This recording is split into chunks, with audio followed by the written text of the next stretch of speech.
Hey guys, this is just a quick video to show you how to actually create a class from scratch and how to configure the settings so it's a little bit more personalized. So the first thing that you want to do is you want to go up to the Hub button on the SD72 homepage, and what that'll do is that'll bring you to your own personal portal here. So I click on here.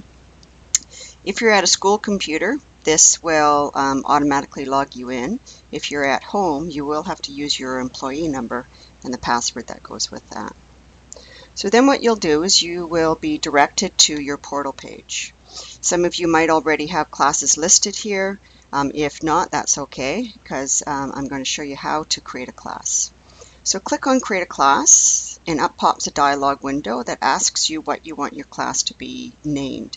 And this doesn't have to be specifically to the course name. Some teachers have asked their students if they want their class to be a class name, and then that's how you can name it. So with this, I'm going to call it just a new class. And click Create.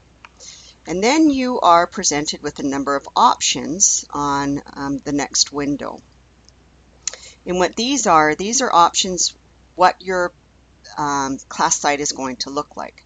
So this logo is this little logo up on the top left right here that you can change.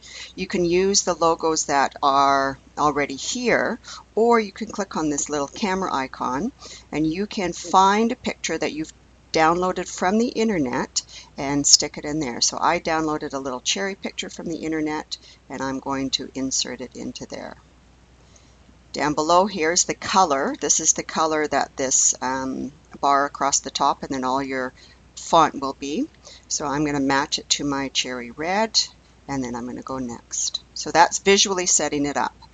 This page is what you want displayed on your site itself. I would start very, very simple. I would start with the student list, maybe a blog if that's what you want, especially if you're going to use it to communicate home. And maybe a calendar. My start page, if I'm going to use my blog, I'm going to use my blog as my start page. And you can determine from this drop-down menu whatever you want your start page to. That's when your link is clicked. What do the students see first? I'm going to go next. The next page is your access page, and I'm going to leave that for right now. I'm going to talk about that when I do the workshop with you guys. But for right now, just leave it as is, and we'll come back and finish and revisit that, and then just click Finish. So what you've done now for me is you've created a shell that I can then show you how to add things to it, how to add your students to it, and how to start navigating your site to make it useful for your teaching purposes.